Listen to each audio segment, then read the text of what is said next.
샬롬 8월 20일 금요일입니다. 하나님의 도우심과 함께 하심이 여러분의 삶 가운데 풍성하시기를 주님의 이름으로 축원합니다. 오늘 함께 나눌 말씀은 요한복음 5장 1절에서 9절 말씀입니다. 이 말씀을 읽고 또 묵상하며 하나님이 오늘 우리에게 들려주시는 음성을 듣겠습니다. 그 후에 유대인의 명절이 되어 예수께서 예루살렘에 올라가시니라. 예루살렘에 있는 양문 곁에 히브리 말로 베데스다라 하는 못이 있는데 거기 행각 5이 있고 그 안에 많은 병자, 맹인, 다리 저는 사람, 혈기 마른 사람들이 누워 물의 움직임을 기다리니 이는 천사가 가끔 못에 내려와 물을 움직이게 하는데 움직인 후에 먼저 들어가는 자는 어떤 병에 걸렸든지 낫게 되밀어라. 거기 38해 된 병자가 있더라. 예수께서 그 누운 것을 보시고 병이 벌써 오래된 줄 아시고 이르시되 내가 낫고자 하느냐. 병자가 대답하되 주여 물이 움직일 때 나를 못에 넣어주는 사람이 없어 내가 가는 동안에 다른 사람이 먼저 내려가나이다. 예수께서 이르시되 일어나 내 자리를 들고 걸어가라 하시니 그 사람이 곧 나아서 자리를 들고 걸어가니라. 이 날은 안식일이니. 오늘 요한복음 5장에는 한 사람을 소개하고 있습니다. 본문 1절에 보면은 먼저 시작이 그 후에라고 되어 있는데 이때는 4장 후반절에 있는 사건 이후라는 말입니다. 4장 후반절에는 어떤 사건이 있었습니까? 바로 갈릴리에서 바로 왕의 신하의 아들을 고침을 받는 사건입니다. 그 사건이 일어난 후 그 기간이 얼마 있는지 정확하게 알 수 없습니다. 하루인지 한 달인지 아니면 몇 달인지 알 수 없는 기간, 그 사건 이후에 명절이 되었다는 것만 알 수 있습니다. 그런데 이 명절이 구체적으로 또 어떤 명절인지도 나타나 있지 않습니다. 유월절인지 초막절인지 알 수가 없습니다.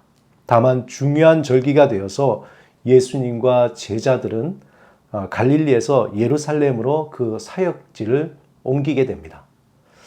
당시 이곳에는 많은 병자들이 있었는데 그 많은 병자 중에서 마치 무대의 조명이 한 명의 병자에게 집중됩니다. 본문에는 그 이름이 무엇인지 또 나이가 어떻게 되는지 외모가 어떤지 어디서 왔는지 전혀 거기에 대한 정보를 알 수가 없습니다. 단지 그가 38년 된 병자라는 사실 외에는 우리가 알 수 있는 길이 없습니다. 그 외에 우리의 상상력에 맡길 수밖에 없는 거죠. 그런데 생각해 보면은 본문에 나타난 38년 되었다는 그 표현 하나가 그의 삶이 어떤 것인지 또 어떻게 살아왔는지 그것을 우리가 다 조금은 이해할 수가 있습니다. 오늘 본문에서 이 병자가 38년 되었다는 것은 무엇을 보여주고 있습니까? 또 이 병자는 혼자서 움직일 수 없는 너무나 나약한 처지에 있다는 것도 알 수 있습니다. 그 병으로 살아온 날수나 또 그 병을 보면서 어떤 느낌이 들까요? 아마 첫 번째 드는 느낌은 절망감이었을 겁니다. 38년 동안 병과 싸우면서 살아왔던 삶. 하지만 전혀 병에 호전은 없고 오히려 나약해져 가는 자신의 그 모습. 그 병 때문에 그는 사회적으로 더욱더 고립되어 갔던 겁니다. 아마 처음에는 그를 불쌍히 여겨 여러 사람들이 관심을 가졌겠지만 시간이 지나면서 가족도 또 친구도 친척도 그 누구도 그를 돌아보지 않았을 겁니다. 오래된 질병, 고질적인 고쳐지지 않는 그 질병에 대해서 이제는 포기하고 아무도 관심을 갖지 않는 겁니다. 병이 오히려 일상이 되어서 주위의 사람들은 그저 그가 살아있다는 것만으로 그냥 만족하지라는 그러한 생각을 했을 겁니다. 큰 관심에 대상이 되지 않았던 38년 된 병자. 그 38년 된 병자는 이제 예수님의 질문에 대한 대답 대신에 자신의 울분을 합리적으로, 논리적으로 말하려고 했습니다. 그 이유는 너무나 당연하지 않겠습니까? 자신이 왜 이렇게 오랫동안 병을 치유할 수 없었는지, 또 왜 그렇게 버림받았는지, 왜 그렇게 절망하고 있는지 충분한 이유를 가지고 있었습니다. 그 이유를 다 들은 예수님은 38년 된 병자에게 이렇게 말합니다. 내가 낫기를 원하느냐? 내가 낫기를 원하느냐?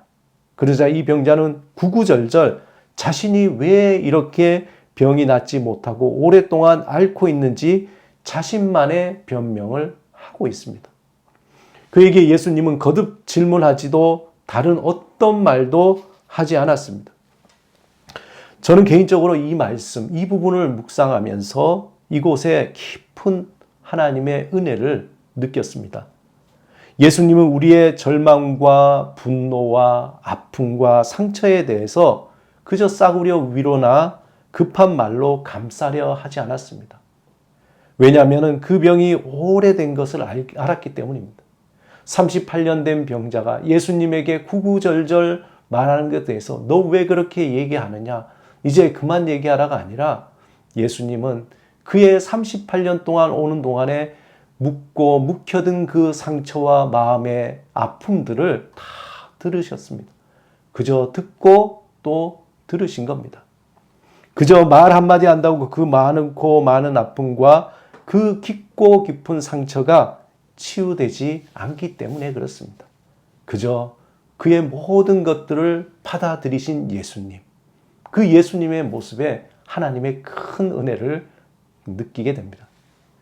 이제 예수님은 38년 된 병자에게 새 창조의 삶을 보여주십니다. 오늘 본문 8절 9절에 보면은 예수께서 이르시되 일어나라 내 자리를 들고 걸어가라 하시니 그 사람이 곧 나아서 자리를 들고 걸어가니라. 이날은 안식일이니라. 예수님은 병자에게 세 가지 분명하게 명령합니다. 첫 번째는 일어나라. 둘째는 자리를 들라. 셋째는 걸어가라. 마치 썩은 내가 나는 나사로에게 예수님은 명령하십니다. 나사로야 나오라. 이때 죽음의 굴에서 나사로가 걸어 나오듯이 38년 된 그 병자, 그동안 썩은 내가 나는 자리에서 그 병자는 일어나 자신의 삶을 감싸왔던 그 자리, 원망의 자리, 절망의 자리, 분노의 자리를 다 들고 일어났습니다. 그 모든 것을 거두었고 이제는 새로운 새 창조의 삶, 하나님의 시간과 하나님의 그 공간으로 들어가게 된 겁니다. 사랑하는 여러분, 오늘 본문의 38년 된 병자가 혹시 저와 여러분이 아닐까요? 아직도 오래 묵어둔 38년의 상처와 아픔과 거짓과 분노, 잘못된 습관과 여러 가지 행동들. 주님께서는 우리에게 그것에 대해서 말씀하십니다. 주님은 우리에게 그 모든 것을 치유하실 은혜를 부어주시길 원하십니다. 그리고 말씀하십니다. 새로운 삶을 향해 일어나라. 자리를 들라. 그리고 걸어가라. 우리는 마음 깊은 곳에 죽이는 소리를 버리고 주님의 살리는 소리에 귀를 기울이며 그 생명의 소리를 우리 안에 채워야 합니다. 우리의 내면에 우리가 머무는 자리에 38년 된 이름만 은혜의 집이 아닌 진실한 하나님의 은혜가 가득한 집으로 우리를 변화시켜야 합니다. 사랑하는 여러분, 하나님은 날마다 우리에게 38년 된 병자에게 주셨던 그 은혜를 주시길 원하십니다. 그 생명의 소리, 그 살리는 소리를 들으시기 바랍니다. 오늘도 우리 안에 일어날 하나님의 새 창조의 삶을 기대하며 하나님의 살리는 소리에 경청하며 또한 그 소리가 우리의 내면, 우리의 삶, 우리의 가정, 우리가 살아가는 모든 삶을 변화시킬 것을 기대하며 오늘 하루를 살아가시기를 주님의 이름으로 축원합니다. 오늘 하나님이 우리에게 주실 새로운 삶을 기대하며 함께 기도드리겠습니다. 주님, 우리 안에 깊이 박힌 오랜 상처와 아픔과 거짓과 분노, 잘못된 습관과 행동들이 예수의 이름으로 제거되게 하옵소서. 주께서 들려주시는 생명의 소리를 우리 안에 채우며 새 창조의 삶을 살게 하소서. 예수 그리스도 이름으로 기도드립니다. 아멘.